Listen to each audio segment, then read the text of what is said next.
చాలా బాగా నచ్చిందండి. ఎందుకంటే మేము దాదాపుగా 50 కిలోమీటర్లు ప్రయాణం చేసుకుంటూ వచ్చాము. మేము ఎక్కడికో వెళ్ళిపోతున్నాం అనుకున్నాం, కానీ దేవుడు చక్కని ప్రదేశానికి మమ్మల్ని తీసుకొచ్చాడు. మీ మందిరాన్ని చూసి మిమ్మల్ని అందరినీ చూస్తుంటే మాకు చాలా ఆనందంగా ఉంది. మమ్మల్ని ప్రాంతానికి ప్రేమతో ఆహ్వానించిన తాయారు గారి కుటుంబానికి, అలాగే మాకు ఈ మంచి అవకాశం ఇచ్చిన స్థానిక దైవజనులు రాజుబాబు గారికి నా ప్రత్యేకమైన వందనాలు తెలియజేస్తున్నాను. దేవుడు కొంచెం పెద్ద వయసు అయినా యవన కాలంలో ఉన్న కుమారులా కనబడుతున్నాడు నాకు. దేవుడు యవనస్తులే అంతలా పరిగెట్టలేకపోతున్నారు, కానీ దేవుని పరిచర్యలో ఈ వయసులోని కూడా అంత బలమైన పరిచర్య చేస్తున్నారంటే నిజంగా దేవుని కృప. ఒక మాట చెప్తున్నాను, సంఘం అంతా రాజుబాబు గారికి సపోర్ట్గా ఉండండి. ఎందుకంటే మీ ఆత్మీయులు చాలా బలమైన సేవ చేసి ఎన్నో అనుభవాల నుండి ఈ వయసుకు రావడం జరిగింది. దేవుడు ఇంకా ఆ కుమారులకి అంటే సేవకులకి ఇంకా ఆరోగ్యం ఇస్తున్నాడంటే ఇది ఆయన కృప కాదు, కానీ దేవుని యొక్క కృప. స్తోత్రం కలుగును గాక. హల్లెలూయా. మరొక పర్యాయము కూడి వచ్చిన మీ అందరికీ నా నిండు వందనాలు చెల్లిస్తున్నాను. మాది మరుకుడి గ్రామము, గోదావరి జిల్లా. దాదాపుగా నేను 18వ సంవత్సరంలో దేవుని పరిచర్య ప్రారంభించడం జరిగింది. నేటికి 24 సంవత్సరాలు. దేవుని యొక్క మహాకృపను బట్టి మేము అన్యుల కుటుంబం నుంచి వచ్చిన వాళ్ళమే. మా ప్రాంతంలో అంటే కాపుల ఏరియా ఎక్కువ. మేము కాపులమేని అనుకోండి, రేడియేషన్ తర్వాత విషయం. అయితే ప్రభువుని త్వరగా విశ్వసించారు ఎవరు కూడా, కానీ ఎవరు మమ్మల్ని పట్టించుకోకపోయినా లోకం వెలివేసిన దేవుడు ఉన్నతమైన స్థితిలో పెట్టాడు. స్తోత్రం కలుగునుగాక. మా బంధువులు ఎదుటే తల ఎత్తే స్థితిలో ఉంచాడు. దేవుని వాక్యం సెలవిస్తుంది, దేవుడంట తలగా ఉంచుతాడు కానీ తోకగా చేయడు. స్తోత్రం కలుగునుగాక. కాబట్టి ఈ ప్రాంతానికి వచ్చిన మీ అందరికీ దేవుని వాక్యం ద్వారా ప్రభు మాట్లాడతాడు. వాక్యం ఎలా వినాలంటే శ్రద్ధగా వినాలి. స్తోత్రం కలుగునుగాక. దాదాపుగా ఈ డిసెంబర్ మాసం అంతా ఎక్కడ ఖాళీ లేని సమయాలు. ఈ వారం అంతా కూడా ఎక్కడ ఖాళీ లేదు. అయినా నేను రాత్రి అయితే రాలేను, కానీ ఉదయం అయితే వస్తాను. ఎందుకంటే దాదాపు క్రిస్మస్ పండుగ ఎప్పుడు జరుపుకుంటారు? రాత్రులు ఎక్కువగా జరుపుకుంటారు. ఈరోజు రాత్రి మా మరుపుడు గ్రామంలోనే క్రిస్మస్ జరుగుతుంది. మళ్ళీ దాంట్లో ఎక్కిపించాలి. ఇదేమైనా ఈ వారం అంతా కొంచెం బిజీగా ఉంది. మీ మధ్యకి రావడం నాకు చాలా సంతోషంగా ఉంది. దేవుని మాటలు కొద్ది నిమిషముల పాటు జాగ్రత్తగా విందాం. దేవుని వాక్యాన్ని ఎలా వినాలంట? శ్రద్ధగా వినాలి. మీతో పాటు లైవ్ లో చాలా మంది వాక్యం వింటున్నారు. ఇది గుర్తుపెట్టుకోండి. ఎవరు నిశ్శబ్దంగా ఉండే పిల్లలందరూ కూడా, ఎందుకంటే మాకు మైక్ ఇక్కడ లేదు కాబట్టి మీరు నిశ్శబ్దంగా ఉండే వాక్యము లైవ్ టెలికాస్ట్ కూడా చక్కగా వెళ్తుంది. స్తోత్రం. హల్లెలూయా. దేవుని వాక్యం విలువైంది. ఒకసారి అంటే ఒక ప్రాంతంలో ఒక ఆయన శంఖాలు అమ్ముతూ ఉన్నాడు. మీరు శంఖం చూసే ఉంటారు కదా, ఊతుతారు కదా, శంఖాలు అమ్ముతూ ఉన్నాడు. ఉదయం మొదలుకొని సాయంత్రం వరకు ఊదాడు కానీ ఒక్కటి కూడా ఎవరు ఏం చేయలేదంట, కొనలేదు. చాలా ప్రయాసపడ్డాడు. ఎట్టకేలకు ఒక చెట్టు దగ్గరకు వచ్చి కూర్చుని ఉండిపోయాడు. నిరాశతో కూర్చుని ఉండిపోయాడు. అయితే అలాంటి ప్రాంతంలో ఒక ముసలి వ్యక్తి అంట తన పక్కన కూర్చుని ఉన్నాడు. సరే ఎవరో కొనలేదు కదా, ఇతనైనా కొంటాడో లేదని చూసి ఆ శంఖాన్ని అంట ఎవరి ముందు ఊదుతున్నాడంటే ఆ ముసలి వ్యక్తి దగ్గర గట్టిగా ఊదుతున్నాడు. చాలా శంఖం ఊదాలంటేనంట సౌండ్ ఎక్కడి నుంచి రావాలంటే నాభిలో నుంచి రావాలి సౌండ్. అంటే చాలా బిగబెట్టున ఊదాలి అది. అలా ఊదుతున్నాడు కానీ ఇతను అలాగే చూస్తుండిపోతున్నాడు ముసలి వ్యక్తి. ఇంకా దాదాపు ఒక అరగంట అయిపోతుంది, గంట అయిపోతుంది, ఎంతకీ స్పందించట్లేదు. అయితే ఆఖరికి ముసలి వ్యక్తి అన్నాడు, ఒక మాట అడుగుతున్నాడు, బాబు నువ్వు ఇందాక నుంచి దాన్ని కొరుకుతున్నావు కానీ అదేమవట్లేదు, కొరుకడట్లేదు, వదిలే అన్నాడు. ఇందుకే అతనికి ఏమవుతుంది? ఇప్పుడు ఏంటి? ఇప్పుడు అతనికి చెవుడు వినపడట్లేదు. అతను అర్థమైందా? నేను సామెతో కూడా అప్పటి నుంచి వచ్చింది అనుకుంటాను. చెవిటోడి మీద ఎంత సంగీతంలో ప్రయోజనం లేదు. ఎందుకు ఈ మాట చెప్తున్నానంటే దేవుని వాక్యం వినేటప్పుడు మనము చెవులు కలిగిన వారముగా వినాలి. స్తోత్రం కలుగునుగా. వాక్యం కూడా అంటది కదా, చెవులు కలిగిన వాడు వినుగాక. అందరికి చెవులు ఉన్నాయి కదా.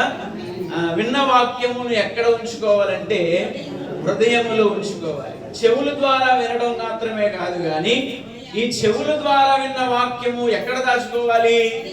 హృదయములో దాచుకోవాలి. హృదయములో దాచుకుని ఆ వాక్యం ప్రకారంగా మనము నడవగలిగితే ఈ క్రిస్మస్ ఆనందములో నీ కుటుంబం ఏమవుతుంది? ఆశీర్వదించబడుతుంది. స్తోత్రం కలుగును గాక. హల్లెలూయా. వాక్యం వినడానికి సిద్ధంగా ఉన్నారా? అందరూ కూడా మీ పక్క వారితో చెప్పండి, నేను వాక్యం వింటున్నానని చెప్పండి. చెప్పారా? ఎందుకని మాట చెప్తున్నానంటే ఇంకా వాళ్ళు మిమ్మల్ని ఏం చేయరంటే డిస్టర్బ్ చేయరు. కాబట్టి దేవుని వాక్యము మనం జాగ్రత్తగా వినే ముందు క్రిస్మస్ లో ఒక దేవుని సృష్టించిన సృష్టిలో ఒకటి కనబడుతుంది. మీ అందరికీ తెలుసు, ఏంటంటే స్టార్, నక్షత్రము. మీరందరూ కూడా నక్షత్రాలే. స్తోత్రం కలుగును గాక. ఈరోజు అందరూ నాకు ఎలా కనబడుతున్నారంటే నక్షత్రాల్లా వెలిగిపోతూ ఉన్నారు.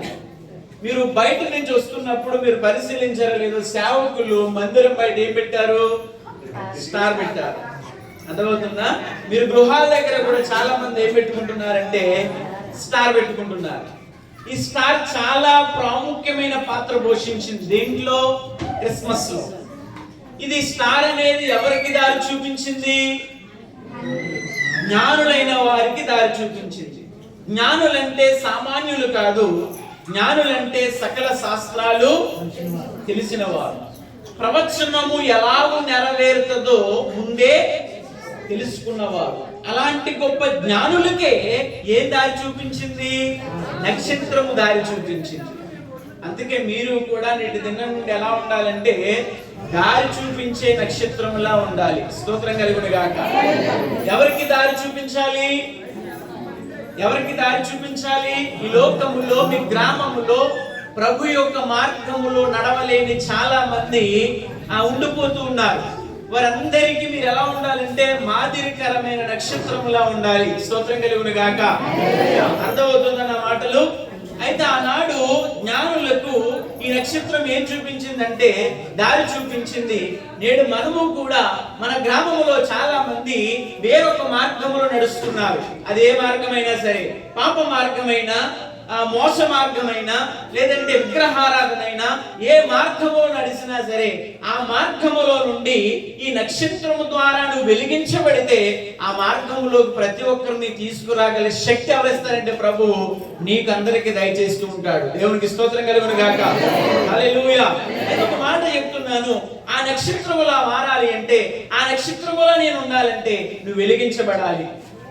ఈ మధ్యాహ్న కాల దినములో, లేదంటే ఈ క్రిస్మస్ ఆనందములో నువ్వు వెలిగించబడితేనే ఇతరులు ఏం చేయబడతాం? మనము వెలిగించబడతాం. ఇందాక మన క్యాండిల్ సర్వీస్ చేస్తున్నాం. మనం చక్కగా మొట్టమొదటిగా మాస్టర్ గారి క్యాండిల్ వెలిగించిన తర్వాత అతను వెలిగించబడి ఆ వెలుగుని ఎవరికి పంచినారు అంటే ఆ క్యాండిల్ ఇంకా వెలిగించబడలేదు. అలా అలా ఒక్కరినొక్కరు ఏం చేశారంటే మొత్తం అంతా మందిరం అంతా దేంతో నింపబడింది? వెలుగుతో నింపబడింది. ఇంకా ఈ గ్రామములో ఆరిపోయిన దీపములు చాలా ఉండిపోయాయి. ఉన్నాయి లేవా? ఉన్నాయి. వాళ్ళందరినీ వెలిగించే నక్షత్రములా ఉండాలి. స్తోత్రం. హల్లెలూయా. ఈ బాధ్యత ఎవరు తీసుకోవాలి? కాదు, సేవకులు కాదు. ఎవరు తీసుకోవాలి? ఎవరు తీసుకోవాలి? సంఘము తీసుకోవాలి. జాగ్రత్తగా వినండి. సంఘం సేవ ప్రతి ఒక్కరు అంటారు విశ్వాసి రావాలంటే బాధ్యత ఎవరు అంటే సేవకులంటే సేవకులే చేయాలి, సేవకులే చేయాలంట. అది కాదట, అది కాదు. నువ్వు వెలిగించబడిన విశ్వాసి అయితే ఆ విశ్వాసం ఒకరిని ఏం చేయాలి? వెలిగించబడాలి. స్తోత్రం కలుగును గాక. అది పంచాలి. క్రిస్మస్ అంటే ఏంటంటే తీసుకోవడమే కాదంట, ఏంటంట? ఇవ్వడము. ఏమివ్వాలి? వెలుగునివ్వాలి. అర్థమవుతుందా? కాబట్టి నేటి దినాన నా ప్రసంగ అంశం ఏంటంటే క్రిస్మస్ లో 5 కోణాలు. జాగ్రత్తగా వినాలి. ఆ కోణం చూస్తుంటే, మనం ఆ స్టార్ చూస్తుంటే మనకి ఎన్ని కోణాలు కనబడతాయి అంటే 5 కోణాలు కనబడతాయి.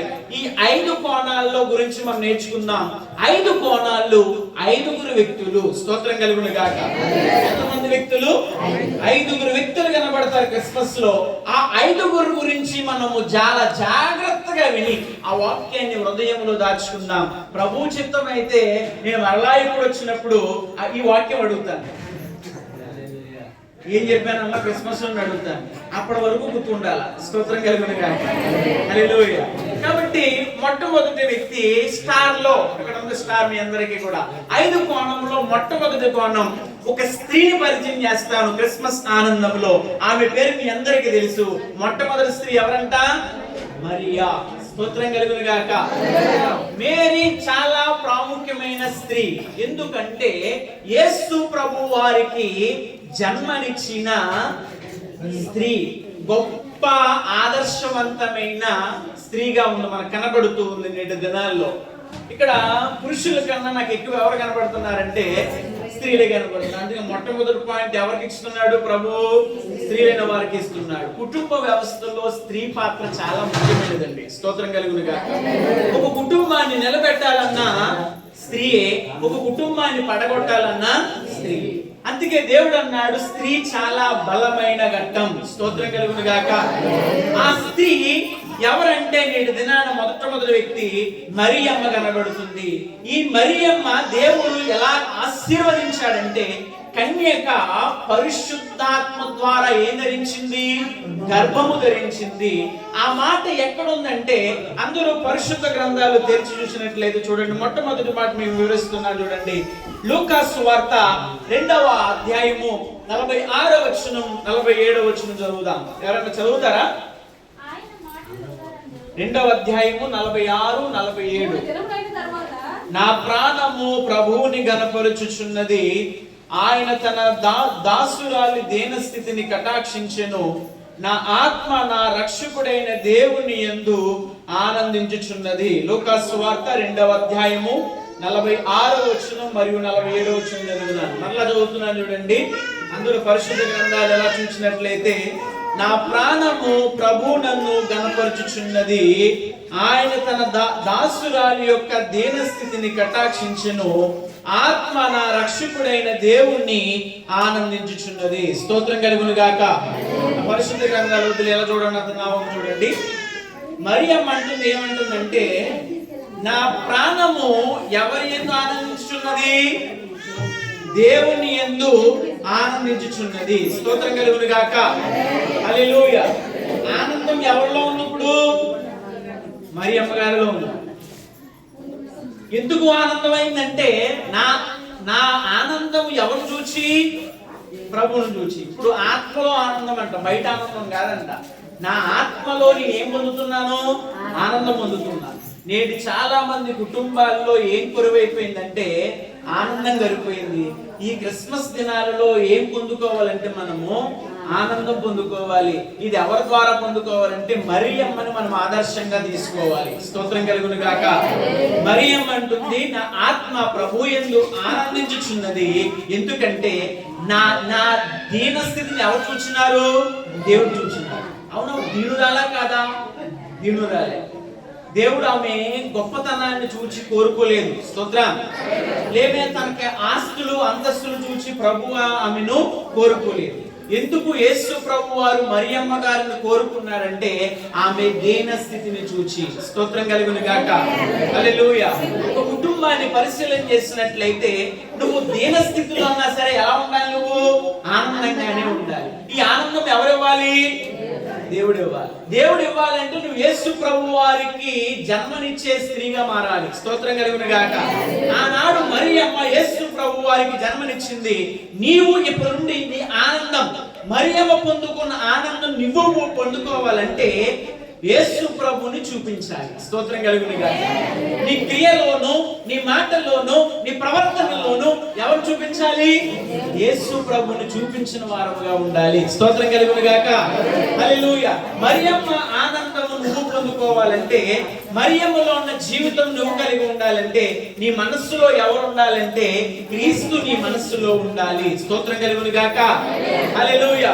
చాలా మనం పరిశీలన చేసినట్లయితే వివిధ ప్రాంతాలలో చూసినట్లయితే ఎక్కడ చూసినా సంతోషం కరువైపోయింది.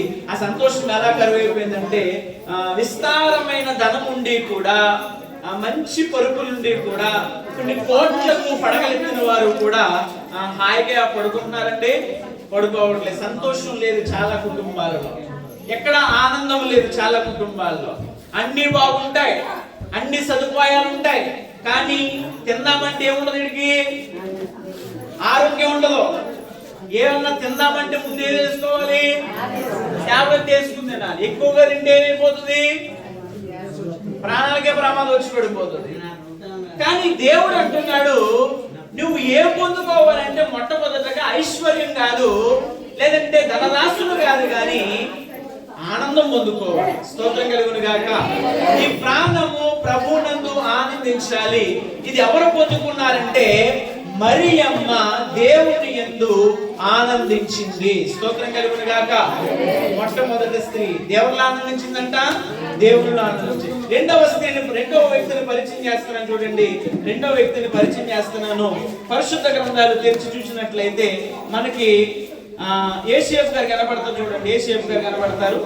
మత్తయి సువార్త 1వ అధ్యాయము 19వ వచనం నుండి 21 చదువుతాం. మత్తయి సువార్త 1వ అధ్యాయం 19. ఆమె భర్త అయిన యేషేపు నీతిమంతుడై ఉండి ఆమెను అవమానపరచునొల్లక ఆ రహస్యముగా ఆమెను విడనాడ ఉద్దేశించెను. అతడు ఈ సంగతుల గురించి ఆలోచించుండగా ఇదిగో ప్రభు దూత, హల్లెలూయా, చాలని సరిపోతుంది. ఆమె మరియా. స్తోత్రం. ఒక మాట జాగ్రత్తగా వినండి. మరియమ్మ గారికి యేషేపు గారికి ఆల్రెడీ ఏమైంది, ప్రధానమైంది. క్రైస్తవ వివాహాల్లో మొట్టమొదటిగా ముందు చేసింది ఏం చేస్తారంటే ప్రదానం చేస్తారు. మీ అందరికీ తెలుసు ఆ మాట కూడా, ప్రదానం చేస్తారు. ప్రదానం అయిన తర్వాత వివాహం చేస్తారు. ఈ వివాహం అవ్వక ముందంట ప్రదానం అయిపోయింది, నిశ్చయించినారు. మన వాడుక భాషలో చెప్పాలంటే, ఈ తెలుగు ప్రాంతాల వారికి చెప్పాలంటే నిశ్చితార్థం అయ్యింది. స్తోత్రం కలుగును గాక. ఇప్పుడు ఈ వార్త ఎవరి చెవున పడ్డాదంటే యేషేపు గారి చెవున పడ్డది. యేషేపు గారికి బైబిల్ ఒక ఉదాహరణ ఇచ్చింది. యేషేపు నీతిమంతుడు. స్తోత్రం కలుగును గాక. మీరు ఆ మాట చదివినారా? ఏమని చదివినారు? యేషేపు నీతిమంతుడు. ఎందుకు నీతిమంతుడో చెప్తున్నాను, జాగ్రత్తగా వినండి. ఎందుకు నీతిమంతుడుగా మార్చబడ్డాడో చెప్తున్నాను. ఈ వార్త చెవును పడ్డన వెంటనేనంట యవనస్తులైన వారు ఎవరన్నా అంటే ఆయన గురించి ఏం చెప్తారు, బయటికి వెళ్ళి బ్యాడ్ గా చెప్పేస్తారు. నేను పెళ్లి చేసుకుందాం అనుకుంటున్నాను ఇలాగంట, ఇంకా వివాహం కాకుండా ఏమైంది, గర్భవతి అయిందని ఇతనే వెళ్ళి అనేకులకి ఏం చేస్తాడు. కానీ యేషేపు నీతిమంతుడు ఎందుకు అయ్యాడో తెలిసినా, అతన్ని మనసులోనే అనుకున్నాడట. ఏమనుకుని, నేను రహస్యముగా ఆమెను విడిచిపెడతాను. స్తోత్రం కలుగును గాక.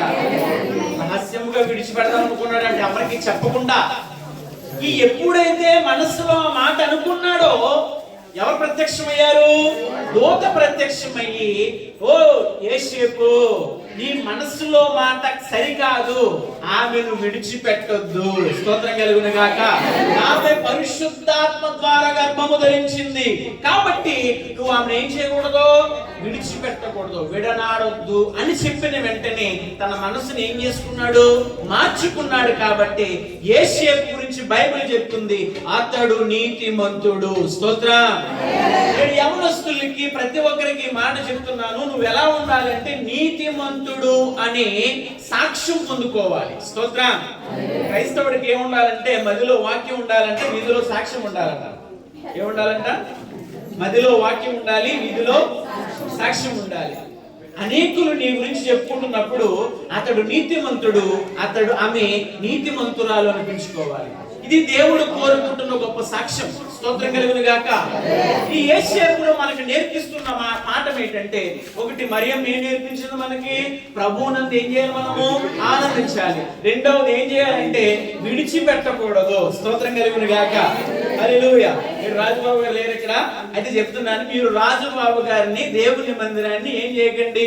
విడిచిపెట్టొద్దు. స్తోత్రం కలుగును గాక. ఒకవేళ నీ మనసులో ఒక ఆలోచన రేకెత్తుతూ ఉంటది, ఏంటంటే అది విడిచిపెట్టేద్దాం, ఎందుకు ఈ భక్తి, ఎందుకు ఈ విశ్వాసము, ఎందుకు ఈ ప్రార్థన అనుకుంటున్నావేమో. ఈ క్రిస్మస్ ఆనందంలో ప్రభు నీతో మాట్లాడుతున్నాడు. దేవుని మందిరాన్ని గాని దైవజనుని గాని నువ్వేం చేయకూడదు? విడిచిపెట్టవద్దు. స్తోత్రం కలుగును గాక. ఏం విడిచిపెట్టాలి? పాపమును విడిచిపెట్టాలి. మంచి వాక్యమును మన మదిలో దాచుకోవాలి. యేసేపు అనుకున్నాడు నేను విడిచిపెడదాం గాని, మరలా ప్రభు చెప్తున్నాడు, అయ్యో నువ్వు విడిచిపెట్టడానికి వీల్లేదు. స్తోత్రం కలుగును గాక. హల్లెలూయా. అయితే ఒక మాట చెప్తున్నాను, విడిచిపెట్టేవి ఏం విడిచిపెట్టాలంటే, ఈ లోకం అనే కార్యక్రమంలో పాపము, వ్యభిచారము, దొంగతనము, మోసగడము, ప్రభు చెప్పినవన్నింటినీ కూడా విడిచిపెట్టడం కాదు గాని విసర్జించాలట. స్తోత్రం కలుగును గాక. పాపాన్ని ఏం చేయాలి? విడిచిపెట్టడం ఏంటి, విసర్జించడం ఏంటి? రెండు ఒకటే కదా? రెండు ఒకటి కాదు. ఒక మాట చెప్తున్నాను చూడండి, ఇది నా ఫోన్ అండి, ఇది నా ఫోన్. నేను వాక్యం చెప్పిన తర్వాత నేను మా గ్రామానికి పోయి నీ దగ్గర వదిలేసి, నా ఫోన్లే వదిలేసాను అనుకుంటానా? పాస్టర్ గారు ఫోన్ చేసి ఏమంటాను నేను? అయ్యా నేను ఫోన్ వదిలేసాను, జాగ్రత్త పెట్టండి, మళ్ళా వస్తానని చేసుకుంటా. దీన్ని ఏమంటాము? విడిచిపెట్టడం అంటాం. విసర్జించడం అంటే ఏంటి తెలుసా? నా వద్దు నేను ఏం చేశాను? నేను బయటకు ఎరేసేసాను, మళ్ళీ తీసుకుంటానా? వెళ్ళి తీసుకోను. పాపాన్ని విసర్జించాలి. స్తోత్రం. హల్లెలూయా. ఎట్టి పరిస్థితుల్లో మాత్రం దేవుణ్ణి ఏం చేయకండి? విడిచిపెట్టొద్దు. స్తోత్రం కలుగును గాక. ఈ విశ్వాసములో నడుస్తున్నప్పుడు కొన్ని సమస్యలు వస్తాయి, కొన్ని ఇబ్బందులు వస్తూ ఉంటాయి, కొన్ని ఆటంకాలు వస్తూ ఉంటాయి. ఇది ఎందుకో తెలుసా? దేవుడు నీకు ఒక పరీక్ష పెట్టాడు. స్తోత్రం కలుగును గాక. ఈ పరీక్షలో నువ్వు నిలబడతావో లేదో అని. యోబు అంతటి భక్తుడికే ప్రభు ఏం పెట్టారు? పరీక్షలు పెట్టారు. తన విశ్వాసాన్ని కడ వరకు కాపాడుకున్నాడు. కాబట్టి నువ్వు ప్రార్థన చేసుకుంటున్నావని అనేకమైన రకాల సమస్యలు వస్తే ఆ సమస్యల్లో నువ్వు నిలబడితేనే నీ విశ్వాసం రుజువు అవుతుంది. వాక్యం అంటది, శ్రమ దినాన కృంగిపోతే చేత కాని వాడవద్దు. స్తోత్రం కలుగును గాక. హల్లెలూయా.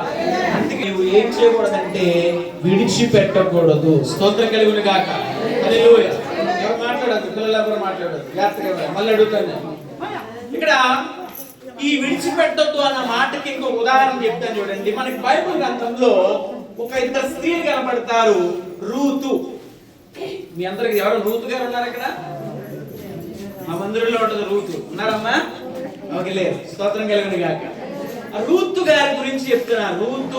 రూతు గారి యొక్క అత్తగారి పేరు ఏం పేరు? నయోమీనా? కొన్ని నయోమీలు ఉన్నారా? స్తోత్రం కలుగు. ఒక లేకపోతే ఓకే, వినండి. వీళ్ళిద్దరి గురించి వినండి. వీళ్ళిద్దరి గురించి చెప్పుకోవాలంటే, రూతు నయోమి అత్తాకోడలు అనుకున్న అనే బంధం కన్నా వీళ్ళిద్దరు ఎలా ఉండేవారంటే తల్లి కూతురిగా ఉండేవారు. స్తోత్రం కలుగును గాక. ఒకవేళ కోడళ్ళు ఉంటే ఇక్కడ చెప్తున్నాను, కోడలు అత్తగారికి ఎలా ఉండాలంటే కూతురు మాదిరిగా ఉండాలి. స్తోత్రం కలుగును గాక. అది ఆదర్శం ఎక్కడ కనబడుతుంది అంటే మన బైబిల్లో రూతు గారిని చూసి మనం నేర్చుకుంటాం. రూత్ అన్నది ఏమన్నదంటే, నువ్వు నా దేవుణ్ణి కనుక ఆరాధించకపోతే నన్ను విడిచిపెట్టి అన్నప్పుడు రూత్ ఒక మాట చెప్తుంది, నీ దేవుడే నీ జనమే, నిన్ను తప్ప నేను ఎవరిని కూడా వెంబడించను, నువ్వు ఎక్కడికి వెళ్తే నేను విడిచిపెట్టిందా? ఇంకొక మాట చెప్తున్నా. రూతు నయోమి కూడా బెత్లెహేములకు వచ్చేసినప్పుడు, ఆ ప్రాంతంలో వచ్చేసినప్పుడు పరిగి వేరుకోవడానికి పంపిస్తుంది. ఎవరిని? రూతును పంపిస్తుంది. పరిగి అంటే మీ అందరికీ తెలుసు, మీ ప్రాంతాల్లో అక్కడ ఎక్కువ వరి పొలాలు కదా ఉంటాయి. ఇక్కడ వరి పొలాలు ఎక్కువ ఉంటాయి. ఆ వరి పొలాల్లో కోస్తున్నప్పుడు అంట అక్కడక్కడ ఏం పడుతుంటాయి? పరకలు పడుతుంటాయి, చిన్న చిన్న పరిగలు పడుతుంటాయి. అవి ఏం చేసేవారంటే అప్పుడు ఆ ప్రాంతంలో మళ్ళీ ఏరుకునేవారు కాదు. నేడు రైతులు ఏం చేస్తున్నారంటే పడిపోయిన కూడా ఏం చేస్తున్నాడు? అది ఏరకూడదంట. అవి ఎవరు వస్తారంటేనంట పరదేశులు వచ్చి ఆ పరిగి ఏరుకుని బ్రతుకుతారు. స్తోత్రం కలుగును గాక. హల్లెలూయా. ఆ రూతు ఆ పరిగి ఏరుకోవడానికి వెళ్ళింది, ఆ ప్రాంతానికి వెళ్ళింది. అక్కడ ఆ రైతు పేరు ఏం పేరండి? బోయాజు. బోయాజు మనకి ఎలా ఉన్నాడంటే ప్రభు అయిన క్రీస్తుకు మాదిరిగా ఉంటాడు. స్తోత్రం కలుగును గాక. బోయాజు ఋతుతో అంటున్నాడు, ఈమె ఏరుకుంటున్న విధానం చూసి ఈమె ఎంతో శ్రద్ధగా వేరుకుంటుందంట. నా పొలంలో చాలా మంది వేరుకున్నారు కానీ ఈమె చాలా విశ్వాసముతో ఏరుకుంటుంది. బోయాజు సెలవిస్తున్నాడు, ఏమని సెలవిస్తున్నాడు? అమ్మా, నీకు సమృద్ధి అయిన ఆహారం ఇక్కడ ఉంది, ఇక్కడనే ఉండు. నీకు కావాలంటే నీళ్లు ఉన్నాయి, ఇక్కడే ఉండు. ఈ పొలమును విడిచి, స్తోత్రం కలుగును గాక అన్నాడండి. అందుకే చెప్తున్నాను, ఈ విశ్వాసం అనే ఈ మందిరం అనే పొలములో నువ్వేం చేయకూడదు? విడిచిపెట్టకూడదు. స్తోత్రం. ఒక సేవకుడిని మాత్రం ఎట్టి పరిస్థితులు ఏం చేయకూడదట? విడిచిపెట్టకూడదు. స్తోత్రం. యేసేపు అనుకున్నాడు, ఏమనుకున్నాడంటే నేను విడిచిపెడదాం అనుకున్నాడు కానీ దేవుడు విడిచిపెట్టనిచ్చాడా? మొట్టమొదటి వ్యక్తి ఎవరయ్యారు? మరియా. ఏం చేయాలి మనము? ప్రభువులో. రెండవది ఏం చేయాలి? విడిచిపెట్టకూడదు. ఎవరిని? దేవుని మందిరాన్ని విడిచిపెట్టకూడదు. మూడో విషయం దగ్గరికి వెళ్తున్నాను చూడండి. మూడో విషయం దగ్గరికి త్వరగా తీయండి, సమయం అవుతుంది కాబట్టి. మత్తయి సువార్త, లూకా సువార్త తెద్దాం. లూకా సువార్త 2వ అధ్యాయము 8వ వచనం 9వ వచనం చదువుదాం. ఆ దేశములో కొందరు గొర్రెల కాపరులు పొలములో ఉండి రాత్రి వేళ తమ మందను కాచుకొనుచుండగా ప్రభుదూత వారి యొద్దకు వచ్చి నిలిచెను. ప్రభు మహిమ వారు ప్రకాశించినందున వారు మిక్కిలి భయపడిరి. స్తోత్రం కలుగును గాక. చాలా మిక్కిలి ఏం చేశారట? మూడవ మాట ఏంటంటే మనం భయపడకూడదు. స్తోత్రం కలుగును గాక. ఎంటైర్ బైబిల్లో 365 రోజులకి 365 సార్లు దేవుడు చెప్పింది ఏంటంటే భయపడకుడి, భయపడకుడి, భయపడకుడి. కానీ దేవుడు అన్ని సార్లు భయపడొద్దని చెప్పిన మనలో ఉండేది ఏంటంటే భయం. రేపు ఏమి జరుగుతుందో అని. అందుకే దేవుడు ఒక ఉదాహరణ చెప్పాడు. ఆకాశ పక్షులను చూడుడి, అవి విత్తవు, కోయవు, నోర్చవు, దాచుకోవు. దేవుడు వాటిని ఏం చేస్తున్నాడు? పోషిస్తున్నాడు. మరి నిన్ను పోషించడా? పోషిస్తాడు. కానీ మనం ఏం పడతాం? భయపడతాం. గొర్రెల కాపరులు భయపడ్డారు. ఎవరిని చూచి? దూతను చూచి. ఎందుకు భయపడ్డారంటే వీరు చీకటిలో ఉండిపోయారు. చీకటి దేనికి సాదృశ్యం అంటే అపవాదికి సాదృశ్యంగా కనబడుతుంది. స్తోత్రం. హల్లెలూయా. యోహాను సువార్తలో అంటాడు, తీయొద్దు గాని నేను నా వాక్యము చీకటిలో ఉంది గాని ఆ చీకటి ఆ వెలుగును ఏం చేయలేకపోతుంది? గ్రహించలేకపోతుంది. స్తోత్రం కలుగును గాక. దేవుడు ఎక్కడున్నాడు? చీకటిలో ఉన్నాడు. కానీ ఆ చీకటి ఆ వెలుగును ఏం చేయలేకపోతుంది? గ్రహించలేకపోతుంది. ఈ గొర్రెల కాపరులు, చీకటిలో ఉన్న గొర్రెల కాపరులతో ప్రభు మాట్లాడుతున్నప్పుడు, దూత మాట్లాడుతున్నప్పుడు వారు మిక్కిలి భయపడ్డారు. భయపడిన తర్వాత ఏం చూస్తున్నారు? వెలుగు చూస్తున్నారు, లోక రక్షకుడిని చూచారు. స్తోత్రం కలుగును గాక. ఈ క్రిస్మస్ ఆనందములో నీలో భయం ఉండడానికి వీల్లేదు. నీలో భయం పోవాలి. నువ్వు దేనికోసమైతే భయపడుతున్నావు? గృహం లేదని బాధపడుతున్నావా? ఇంకా బిడ్డలకి వివాహం అవ్వలేదని బాధపడుతున్నావా? ఇంకా నా కుటుంబ పరిస్థితి ఎలా ఉండిపోయిందండి, నా బలహీనత ఇదేనండి, నువ్వు భయపడుతున్నావేమో. దేవుడు నీతోటి మాట్లాడుతున్నాడు. గొర్రెల కాపరులకి ధైర్యం ఇచ్చిన దేవుడు నీకు కూడా ఏమోగలైనా ధైర్యం ఇవ్వగలడు. స్తోత్రం కలుగును గాక. ఒక మాట చెప్తున్నాను, యేసు ప్రభువు పుట్టాడన్న సంగతి మొట్టమొదటిగా మరియకి, యేసేపుకి తెలుసు. తర్వాత వెంటనే ఎవరు తెలిసింది? ఎవరు తెలిసింది? గొర్రెల కాపరు తెలిసింది. మాత్మీయ తండ్రి గారు చెప్తుంటుంటారు, గొర్రె పుట్టిందనంట ఎవరికి తెలుస్తుంది? గొర్రె పుట్టిందని ఎవరు తెలుస్తుంది? కాపరికి తెలుస్తుంది. పక్కింటి వాళ్ళు తెలుస్తుందా? దేవుడు అన్నాడు, ఏమన్నాడు? లోక పాపములు మోసుకుని పోవచ్చున్నా ఏ గొర్రె పిల్లది? దేవుని గొర్రె పిల్ల. కాపరి పుట్టాడని ఎవరు తెలిసింది? మొట్టమొదటిగా గొర్రెల కాపరికి తెలిసింది. స్తోత్రం కలుగును గాక. హల్లెలూయా. ఆ మాట పట్టుకుని ఆ చీకటిలో ఉన్న వారు వెలుగును చూచి ఆ వెలుగైన మార్గంలో నడిచి ఎవరు చూడలేని గొప్ప భాగ్యం ఎవరు చూచారంటే గొర్రెల కాపరులు చూచారు. స్తోత్రం కలుగును గాక. హల్లెలూయా. నువ్వు భయపడడానికి వీల్లేదు. దేనికోసం నువ్వు భయపడితే ఇంకా విశ్వాసం కాదు, నువ్వు ఇంకా అల్పమైన విశ్వాసలాగే ఉన్నావు. యేసు ప్రభు దగ్గరికి ఒక దయ్యం పట్టిన వాడిని తీసుకొచ్చారు. తీసుకొచ్చి అంటున్నారు, యేసు ప్రభు దూరంగా ఉంటే మొట్టమొదటిగా ఎవరి దగ్గర తీసుకెళ్లారు? శిష్యులు ఉన్నారు. ఈ శిష్యులు చెప్తున్నారు, ఏం చెప్తున్నారంటే, ఈ చిన్న విషయానికి యేసు ప్రభు దాకా ఎందుకు, మేము ఉన్నాం కదా అని ఏం చేస్తున్నారంటే ఒక్కొక్కడు ప్రార్థన చేయడం మొదలు పెట్టారు. 12 మంది ప్రార్థన చేశారు, కానీ ఏం జరగలేదు, అద్భుతం జరగలేదు. యేసు ప్రభు వచ్చిన వెంటనే ఇదేంట్రా మీలో ఏం లేదు, విశ్వాసం లేదు, మీలో ఏ విశ్వాసం అంటే అల్ప విశ్వాసం ఉంది, మీతో నాకు ఎంతకాలం పని అని అన్నప్పుడు అంటున్నాడు. ఈయన అంటున్నాడు, ఈ దయ్యం పట్టుకున్న ఆ వ్యక్తి అంటున్నాడు, ఏమంటున్నాడంటే, నీ వాళ్ళ వల్ల అవ్వలేదు, నీ వల్ల ఏమైనా అవుతే ట్రై చేయి. చూడండి, ఒకసారి మనం ట్రై చేస్తాం, ట్రై చేయని అవ్వనప్పుడు ఎవరికి ఇస్తాం? వేరొకరికి ఇస్తాం. అలాగే ఇచ్చాడు. విశ్వాసం తెవలేదు, నమ్మకం తెవలేదు, నీ వల్ల ఏమైనా అవుతుందేమో చూడమంటే, మొట్టమొదటిగా రోగం ఎవరిలో ఉందంటే ఆయనలో కాదు, నీలో ఉన్నంత రోగం. నీలో ఏం పోవాలా? అపనమ్మిక అనేది. స్తోత్రం.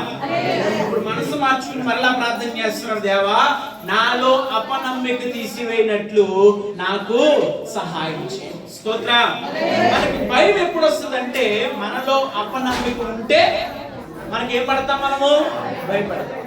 అందుకే నువ్వేం చేయకూడదంటే, ఈ ఉదయకాల సమయంలో క్రిస్మస్ దినాలకు భయపడడానికి వీల్లేదు. రక్షకుడు నీ కొరకే. స్తోత్రం. హల్లెలూయా. 4వ వ్యక్తి దగ్గరికి వెళ్తున్నాను చూడండి. మొట్టమొదటిగా ఎవరండి? రెండవదిగా తర్వాత గొర్రెలు కాపరి. ఈసారి మత్తయి సువార్త 2వ అధ్యాయము 10-11 వచనం చదువుతాం చూడండి. వారు ఆ నక్షత్రమును చూచి అత్యానందభరితులై ఇంటిలోనికి వచ్చి తల్లి అయిన మరియను ఆ శిశువును చూచి సాగిలపడి ఆయన పూజించి తమ పెట్టెలు బంగారం సాంబ్రాణి గోళమును కానుకలుగా ఆయనకు సమర్పించింది. బంగారం తెచ్చారా మరి? ఇలాగా నేను ఒక మీటింగ్కి వెళ్ళాను మొన్నటి దినాన. క్రిస్మస్ లో బంగారం తెచ్చారన్నమాట. జ్ఞానులు తెచ్చారంటే, సార్ బంగారం కాదండి, అంతకన్నా విలువైనది తెచ్చామన్నారు. స్తోత్రం కలిగిన కాదు. ఏంటి విలువైనవి? ఏంటవి అన్నా నేను. విలువైన ఏంటంటే మా హృదయం తెచ్చామంటారు. స్తోత్రం కలిగిన కాదు. హల్లెలూయా. మనము 4వ మాట ఏమాటంటే శ్రేష్టమైనది. స్తోత్రం కలిగిన జ్ఞానులు అనుకున్నారు, శ్రేష్టమైనవి ఏమనుకున్నారంటే వాళ్ళు బంగారము సాంబ్రాణి. బంగారం విలువైంది. బంగారం ఇష్టపనులు ఎవరైనా ఉంటారా? ఇష్టపనులు ఎవరైనా ఉంటారా? పెంతుకోసు సంఘర్షణలు ఎవరైనా ఉంటే వాటిని దూరం పెడతారు, కానీ మిగతా వాళ్ళందరూ ఏం చేస్తారు? బంగారాన్ని. Okay, right. అయితే బంగారం అంట విలువైంది. ఎందుకు బంగారంతో పూజించారంటే ఆయన పరిశుద్ధుడు. స్తోత్రం కలుగును గాక. హల్లెలూయా. ఇలా ఆ శ్రేష్టమైన వాటిని అన్నిటినీ కూడా ఎవరికిచ్చి కనపరిచినారు? దేవునిచ్చి కనపరిచిన ఆనాటి జ్ఞానులు. ఈనాటి జ్ఞానులు మనం ఏం చేయాలంటే, అంతకన్నా శ్రేష్టమైనది ఏంటో తెలుసా? దేవుడు నీ నుండి కోరుకుంటున్నది నీ మనస్సు దేవునికి ఇవ్వాలి. స్తోత్రం కలుగును గాక. హల్లెలూయా. మనస్సు దేవునికి ఇస్తే అదే శ్రేష్టమైనది. బలులర్పణలు కోరట్లేదు, కానీ ఏం కోరుతున్నాను నేను? నీ మనసే కోరుకుంటున్నాను దేవుడు. స్తోత్రం కలుగును గాక. ఇవ్వగలవా మనస్సు? ఒక మాట చెప్తున్నా చూడండి. క్రీస్తు అంటే మతం కాదు. ఒక మాట గుర్తుపెట్టు. కొంతమందికి క్రీస్తును తెలియని చాలా మంది ఉండిపోయారు. వాళ్ళందరికీ చెప్తున్నాను, క్రీస్తు అంటే మతము కాదు, మార్గం. స్తోత్రం. యేసు ప్రభు చెప్పిన మాట ఏంటంటే, నేనే మార్గము, నేనే సత్యము, నేనే జీవమై ఉన్నాను. కాబట్టి ఆ జీవమైన దేవుని మాటలో మన మార్గంలో నడుస్తున్నాం. కాబట్టి చాలా మంది నాకు కూడా చెప్తున్నారు ఏంటంటే, మీరు మతంలో దిగిపోయారండి, ఎంతమందిని దింపేస్తారండి. దింపేసేయడానికి ఇది మతము కాదు, ఇది మనస్సు మారడం అంతే. స్తోత్రం. ఈ మనస్సు ఎవరికి ఇవ్వడం? దేవునికి ఇవ్వడం. దేవుని సన్నిధానంలో పెట్టడం మనసు అంతే. ఈ వాక్యం వింటున్న ప్రతి ఒక్కరికి చెప్తున్నాను, నువ్వు క్రీస్తుని ఆరాధిస్తున్నామని ఏదో మతం మారిపోవడం మాత్రం ఎట్టి పరిస్థితులు అనుకోవద్దు. నువ్వు ఒక సత్యమైన మార్గం నడుస్తున్నావు. ఇది ఎక్కడ వరకు చేరుస్తుంది అంటే, నిన్ను నిత్యమైన జీవం కొరకు నిన్ను చేరుస్తుంది. స్తోత్రం కలుగును గాక. హల్లెలూయా. జ్ఞానులైన వారు తమ పెట్టెలు విప్పారు, శ్రేష్టమైన ప్రభునిచ్చి ఘనపరిచారు. ఆ వార్త వారు తెలిసింది, యూదులు రాజుగా పుట్టినవాడు ఎక్కడ ఉన్నాడు, ఎక్కడైనా ఉన్నాడు. స్తోత్రం కలుగును గాక. ఐదవ విషయాన్ని పరిచయం చేస్తున్నాను. ఐదవ విషయాన్ని పరిచయం చేస్తున్నాను. లూకా సువార్త 2వ అధ్యాయము 13వ వచనం మరియు 14వ వచనం చదువుకుందాం. వెంటనే పరలోక ఆ దూతతో కూడా సర్వోన్నతమైన స్థలములలో దేవుని మహిమయు ఆయన ఇష్టలైన మనుషులకు భూమి మీద సమాధానం కలుగును గాక. స్తోత్రం కలుగును గాక అని స్తోత్రములు చేశారంట. ఎవరో? దూతలు. ఐదవదిగా మనకి ఎవరు కనబడుతున్నారు?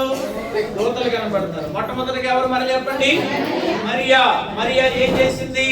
ఆనందించింది. రెండవదిగా యేసేపు ఏం చేశాడు? విడిచిపెట్టలేదు. మూడవదిగా గొర్రెల కాపరులు భయపడలేదు. తర్వాత నాలుగో విషయం ఎవరో? జ్ఞానులు. మర్చిపోవద్దండి, జ్ఞానులు ఏమిచ్చారు? శ్రేష్టమైనవి ఇచ్చారు. ఐదవది ఎవరు? దూతలు. దూతలు ఏం చేశారంటే సువార్త చేశారండి. స్తోత్రం కలుగును గాక. నేను చెప్తున్నాను, ఒక సేవకునిగా చెప్తున్నాను, సువార్త భారము అందరిదేనండి. స్తోత్రం కలుగును గాక. దేవుడు ఒక మాట చెప్పాడు, మీరు సర్వలోకానికి వెళ్ళి సర్వ సృష్టికి సువార్తను ప్రకటించండి. మేము ఆ సువార్తలో చెప్తున్నాను ఒక భాగ్యం ఏంటంటే, ఇక్కడ నుండి 200 కిలోమీటర్లనే వెళ్ళగలం దేవుని కోసం. దేవునికి స్తోత్రం కలుగును గాక. హల్లెలూయా. దేవుని కోసం ఎంత దూరమైనా వెళ్ళి సువార్తను చెప్పగలం. ఆనాడు దూతలు పొందుకున్న భాగ్యమే నేడు దూతలుగా మనందరికీ ఇచ్చినాడు. స్తోత్రం. వాళ్ళందరూ ఎలా మారాలంటే దేవదూతలుగా మారాలి. స్తోత్రం. అయినా దేవదూతలు ఉన్నాయా? హల్లెలూయా. వాళ్ళు క్రిస్మస్ కూతులు కూడా క్రిస్మస్ ఆనందంలో ఉన్నాయి. అవి కూడా బాగా స్పందిస్తున్నాయి. కాబట్టి వినండి, ఎందుకు ఈ మాట అంటే, నీవు కూడా ఒక దేవదూతలా మారిపోవాలి. స్తోత్రం. సువార్త ప్రకటించాలి. సర్వోన్నతమైన స్థలములో దేవునికి మహిమయు ఆయన ఇష్టలైన మనుషులకు భూమి మీద సమాధానం కలుగునుగా. కానీ ఏం చేస్తున్నాయి? స్తోత్రం చేస్తున్నాయి. మనం స్తోత్రం చేస్తున్నామా? స్తోత్రం ఎప్పుడు చేస్తామంటే ఆదివారం ఒక దినాన, శుక్రవారం ఒక దినాన, ఇలాంటి క్రిస్మస్ దినాన ఒక రాజున.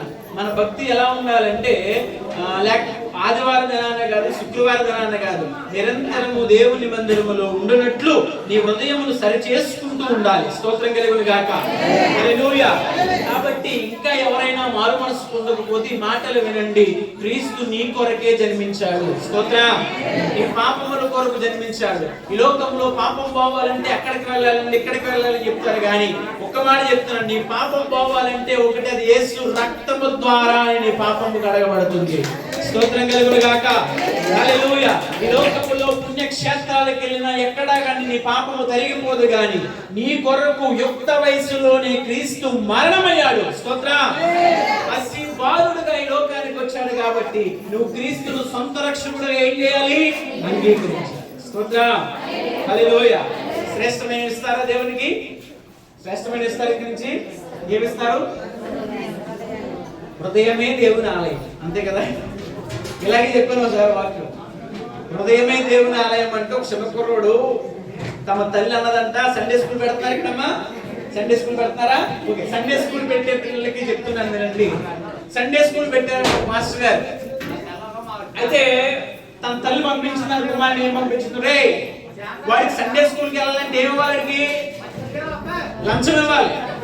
ఇప్పుడు మీ కుమారుడు కొట్టు దగ్గర పంపిస్తారు, షాప్ దగ్గరికి. వాడికి లంచం ఇస్తేనే వెళ్తాడు. ఒక 5 రూపాయలు కొనుక్కుని షాప్ దగ్గర నుంచి ఏదైనా సరుకు తీసారని.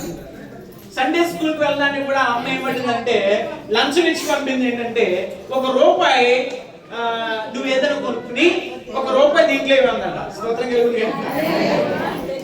జాగ్రత్తగా వినాలి. 1 రూపాయి దీంట్లో. అలా ఎందుకు వెళ్తాడు? వచ్చాడు మనవాడు. మన సైలెంట్ పోతారు పిల్లలు, ఎగరేస్తుంటారు దారిలో. ఆడుతున్నాడు, పాయింట్స్ ఆడుతున్నాడు. ఎక్కడ పడిపోయింది? ఒకటి పడిపోయింది, ఒకటే ఉంది. ఇప్పుడు ఆడికి 2 మార్గాలు ఉన్నాయి. స్తోత్రం.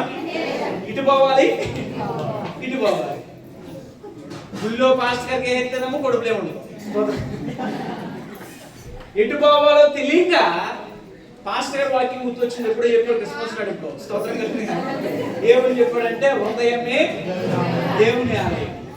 హృదయమే దేవుని ఆలయం ఉన్నప్పుడు ఇంక మాకు ఆలయంతో పనే ఉందని కొట్టు దగ్గరికి వెళ్ళిపోయి కొనేసుకుని ఎక్కడ పడిచేసినాడు? ఈ హృదయంలో పడిచేసాడు. స్తోత్రం కలిగి తీరా చూసి ఇంటికి వెళ్ళిపోయాడు. ఎలా వేసావా కానుక వేసావా అంటే అంటున్నాడు. ఏమంటున్నాడంటే పాస్టర్ గారు హృదయమే దేవుని ఆలయం ఉన్నారు కదా, ఇంకా ఆలయంలో మనకి ఎందుకండి, ఈ ఆలయంలో పడిచేసినాడు. స్తోత్రం కలిగి హల్లెలూయా. సేవకునిగా చెప్తున్నాను, దేవునికి ఇచ్చే వాటిల్లో మీరు వెనుకడుగు వేయొద్దు. స్తోత్రం కలుగునుగా. నేను సేవకునిగా మారడానికి మొట్టమొదటి కారణం దేవునికి ఇచ్చాను కాబట్టి దేవుడు నన్ను ఈ స్థితిలో నిలబెట్టాడు. స్తోత్రం హల్లెలూయా.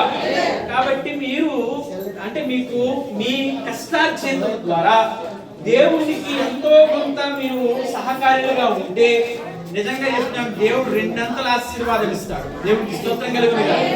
అందుకని చెప్తున్నాను, అంతకన్నా శ్రేష్టమైనది నీ హృదయాన్ని బట్టి ప్రభు యొక్క మార్గంలో మీరు వెలిగించండి. దేవుడి లోకాన్ని వెలిగించడానికి వచ్చినాడు, నిన్ను వెలిగించడానికి వచ్చినాడు. ఇక్కడ అందరికీ కూడా ఏదో ఒక తలంతు ఉంటుంది. ఉంటుందా? ఉంటదంటే తలంతు ఉంటది. కాబట్టి నీలో ఉన్న తలంతును బయటికి తీసుకొచ్చి మందిరాన్ని ఎట్టి పరిస్థితుల్లో విడిచిపెట్టకుండా మీ ఆత్మీయ తండ్రికి లోబడి ఉండండి. స్తోత్రం కలుగును గాక. మరొక మాట సేవకుడి గురించి చెప్తున్నాను ఏంటంటే, మనకి ఫిజికల్ ఫాదర్ ఉంటాడు, శారీరకమైన తండ్రి ఉంటాడు మీ అందరికీ కూడా. కానీ మనకు ఆత్మీయమైన తండ్రి ఉంటారు. స్తోత్రం. ఈ ఆత్మీయమైన తండ్రి ఎవరంటే సేవకుడు. స్తోత్రం కలుగును గాక. అది చిన్నవారైనా పెద్దవారైనా. నేను మా సంఘంలో అందరికన్నా చిన్నవాడిని. స్తోత్రం కలుగును గాక. నేను మా సంఘంలో అందరికన్నా చిన్నవాడిని. కానీ నేను వస్తున్నప్పుడు కానీ నేను ఈ ప్రాంతాల్లో తిరుగుతున్నప్పుడు కానీ నా ముందు కూర్చోరు, నా ముందు నవ్వరు. అంత స్థితిగా వాళ్ళ ఇంటి స్థితిగా కాదు. అక్కడ నేను వాళ్ళకి ఎలా ఉన్నానంటే ఒక తండ్రిగా ఉన్నాను. స్తోత్రం కలిగినగా. ఇట్ ఈస్ నాట్ ఆత్మీయమైన తండ్రి. ఏంటంట? ఆత్మీయమైన తండ్రి. కాబట్టి ఒక సంఘాన్ని గురించి చెప్తున్నాను మాట. ఈ క్రిస్మస్ ఆనందంలో మీ ఆత్మీయ తండ్రిగా ఉన్న, మీ ఆత్మలో ఆహారం నింపుతున్న సేవకులకు మీరు ఏమై ఉండండి? లోబడి ఉండండి. స్తోత్రం కలుగును గాక. హల్లెలూయా. నాకు తెలిసి మీరే సపోర్ట్ చేస్తున్నారు. అందరూ కూడా చాలా చక్కగా ఉంది. ఇలాగే రాబోతున్న దినాలలో ఇంకా కూడా ఈ మందిరం ఏమవబోతుంది? ఆశీర్వదించబడబోతుంది. స్తోత్రం కలుగును గాక. సరిపోతుంది, ఇంకా ఇలా పెంచుకుంటూ పోవాలి. స్తోత్రం హల్లెలూయా. ఈ గ్రామంలో ఉన్న ప్రతి ఒక్కరు ఏమవబోతున్నారు? రక్షించబడబోతున్నారు. ఇది గొప్ప పరలోకపు గవినిగా మారబోతుంది. స్తోత్రం కలుగును గాక. హల్లెలూయా. వెలిగించబడడానికి ఎలా ఉండాలంటే సిద్ధముగా ఉండాలి. మనం ఎందుకు పనికిరానుకుంటాం కానీ దేవుడిని ఎలా నిలబెడతాడంటే పనికి వచ్చే పాత్రగా నిలబెడతాడు. ఇది చూడండి, ఇది ఏంటన్నది లైట్ ఎవరికైనా పెట్టారు? ప్రాంతంలో థామస్ అనే చిన్న కుమారుడు ఉన్నాడట. చిన్న కుమారుడు తల్లి స్కూల్లో జాయిన్ చేసింది. మాట చెప్పి నేను ముగిస్తాం, సమయం అయింది కాబట్టి. స్కూల్లో జాయిన్ చేసింది. 2 రోజులు అవుతుంది స్కూల్లో జాయిన్ చేసి. లెటర్ రాసి పంపించేశారు ఇంటికి కుమారుడు.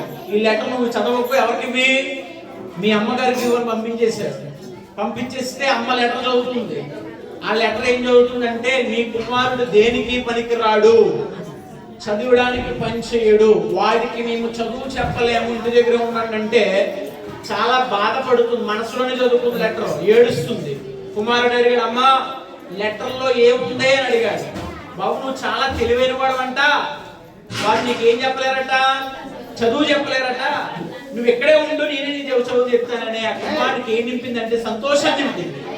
ఒక మాట చెప్పింది చిన్ననాటి నుండి, నాయనా ఈ లోకానికి వెలిగించడానికి రక్షకుడు ఉదయించినాడు, నిన్ను వెలిగించేవాడు కూడా ఆయనే అని చెప్పింది.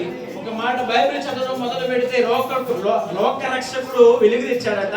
నేను కూడా లోకానికి ఏమివ్వాలి? వెలుగివ్వాలి అనే ప్రయత్నంలో ఆ మానసిక వ్యాధి అతనికి బుర్ర సరిగ్గా పనిచేయదు.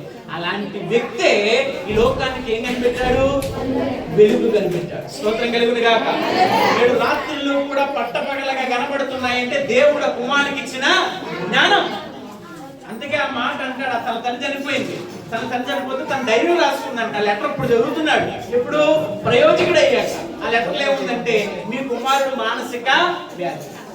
మరలా థామస్ అల్వా ఎడిసన్ అడుగుతున్నప్పుడు చెప్తున్నాడు ఏంటంటే, తన తల్లి నాలో ఉన్న మానసిక వ్యాధిని తీసేసి నన్ను ఏం చేసింది, ప్రయోజకంగా చేసింది.